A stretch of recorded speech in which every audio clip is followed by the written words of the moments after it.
धाकड़ खबर बेखौफजुमा बेबाक अंदाज। धाकड़ खबर के न्यूज़ से मैं आपके साथ हूं अकरम रईस खान। अभी तक आप लोगों ने भारतीय जनता पार्टी के नेताओं की, मंत्रियों की और मुख्यमंत्रियों की जबानी सुना होगा। मिट्टी में मिला दिया जाएगा, जमीन के नीचे गड़वा दिया जाएगा, गोलियों से भूनकर पुलिस के हाथों एनकाउंटर में ढेर करवा दिया जाएगा, गाड़ी पलटाकर मौत की घाट उतरवा दिया जाएगा, राम नाम करवा दिया जाएगा, अर्थीयों को उठवा दिया जाएगा। लेकिन आज मैं आपके सामने एक ऐसा वीडियो रखने जा रहा हूं जो है एक राज्यपाल का, एक गवर्नर का। और जैसा कि आप लोग जानते हैं कि संविधान के मुताबिक गवर्नर जो है वो गैर राजनीतिक शख्सियत होता है, उसका किसी पार्टी से कोई लेना देना नहीं होता है। लेकिन क्यों आखिर इस गवर्नर को, इस राज्यपाल को यह कहना पड़ा कि कुचलवा दिया जाएगा? जी हां, ये राज्यपाल तो भारतीय जनता पार्टी के नेताओं, मंत्रियों और मुख्यमंत्रियों से भी आगे चले गए हैं और कुचलवा डालने की बातें कर रहे हैं। पहला सवाल यह पैदा हो रहा है कि किसके इशारे पर आखिर राज्यपाल ने ऐसा कहा है और विपक्षी पार्टियां इस पूरे मामले को लेकर किस तरीके की प्रतिक्रिया दे रही हैं और इसमें अमित शाह का जिक्र क्यों किया जा रहा है। जी हां, अमित शाह का जिक्र क्यों किया जा रहा है, हर पहलू से आपको रूबरू कराने की कोशिश करूंगा। लेकिन सबसे पहले आपके सामने राज्यपाल के बोल वचन रख देता हूं, उनसे अभिभूत हो जाइए। law breakers and their abettors will soon realize they are playing with fire. Reinforcement of forces has already rushed to the spot. The culprits will be booked, unite itself and put behind bars. We are determined.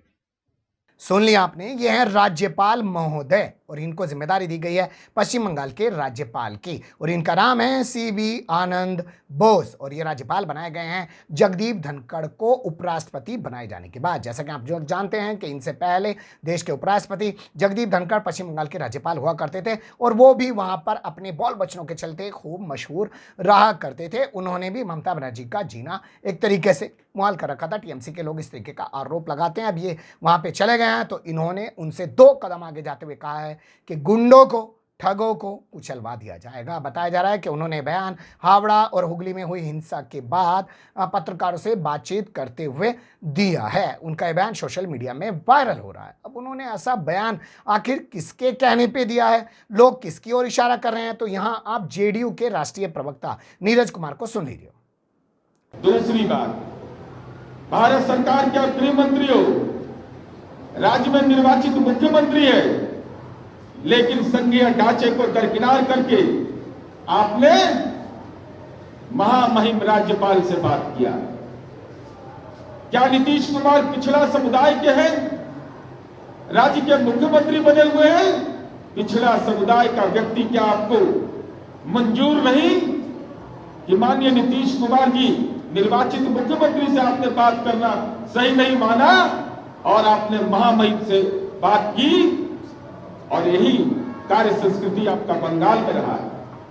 पश्चिम बंगाल के मुख्यमंत्री को भी दरकिनार कर आपने यही काम किया तो अगले समुदाय का हो, पिछड़ा समुदाय का मुख्यमंत्री हो या बाबू जगजीवन राम जैसे लोग हो जो दलित समूह के आइकॉन है देश के अंदर में, सब लोग उनका सम्मान करता है, उनका राजनीतिक अपमान करना अमित शाह की कार्य संस्कृति का हिस्सा हो गया है और संघीय ढांचे का आपने अपमान किया है। अगर पिछड़ा वर्ग के मुख्यमंत्री होने के नाते आप संघीय ढांचे का अपमान कर रहे हैं तो बिहार की 13 करोड़ जनता आपसे हिसाब लेने को बैठी है।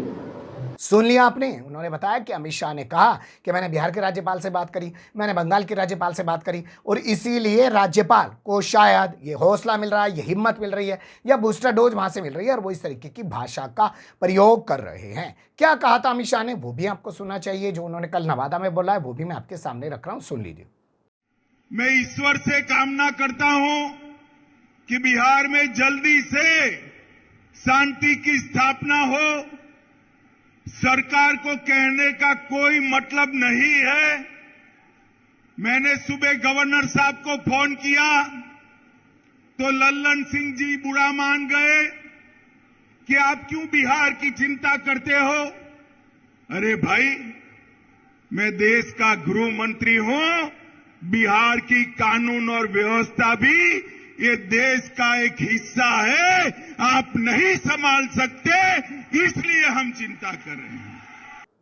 तो सुन लिया कुल मिलाकर ये कि अभी तक तो भाजपा के नेता, मंत्री और मुख्यमंत्री ऐसी भाषाएं बोलते थे, लेकिन अब संवैधानिक सीट पर बैठे हुए राज्यपाल भी इस तरीके की भाषा बोल रहे हैं। हालांकि आप यहाँ ये सवाल उठा सकते हैं कि भैया मंत्री और मुख्यमंत्री और प्रधानमंत्री और गृह मंत्री भी तो संवैधानिक सीटों पर बैठे हैं, वो भी इस तरीके की भाषाओं के लिए जाने पहचाने जाते हैं, तो अगर राज्यपाल ऐसा बोल रहे हैं तो कौन सा बड़ा जुल्म कर रहे हैं। जैसा कि आप लोग जानते हैं कि सत्ताधारी पार्टी अपने ही लोगों को राज्यपाल बना बनाकर अलग अलग राज्यों में बैठाती है, यानी कि जो भाजपा के लोग हैं उन्हीं को राज्यपाल की जिम्मेदारी दी जाती है। तो ऐसा तो है नहीं कि आदमी आज राज्यपाल बन गया तो उसके अंदर का पूरा हृदय परिवर्तन हो गया, उसका पूरा ओवरहॉलिंग करा दी गई, गाड़ी की तरह उसकी सर्विस करा दी गई, पूरा मोबिल ऑयल चेंज करा दिया गया। आदमी तो अंदर से वही है, पद ही तो बदल गया है। और जब पद बदला है और आदमी अंदर से वही है तो उसके अंदर से निकल के क्या सामने आएगा? मिट्टी में मिलाने की बात करेगा, कुचलवा देने की बात करेगा। क्या इस बयान पर देश की राष्ट्रपति द्रौपदी मुर्मू को संज्ञान नहीं लेना चाहिए? क्या सुप्रीम कोर्ट को खुद संज्ञान नहीं लेना चाहिए? क्या इसे भड़काऊ बयान की श्रेणी में नहीं रखा जाना चाहिए? बात करते कानून की, बात करते उसूल की, सिद्धांत की, बात करते अमरमान की, ये कौन सी भाषा है? कुचलवा दिया जाएगा, मिट्टी में मिलवा दिया जाएगा। एक सवाल था, आपके सामने रख दिया। अच्छा बुरा जो भी लगा हो, कमेंट्स के रूप में आप लोग अपनी राय दे सकते हैं। खबर को लाइक कर सकते हैं, चैनल को सब्सक्राइब कर सकते हैं और ज़्यादा से ज़्यादा हमारी खबरों को शेयर कर सकते हैं। फिर ऐसे ही किसी सुलगते हुए मुद्दे लेकर मैं आपके सामने होऊंगा हाजिर। फिलहाल अभी मुझे दें इजाज़त।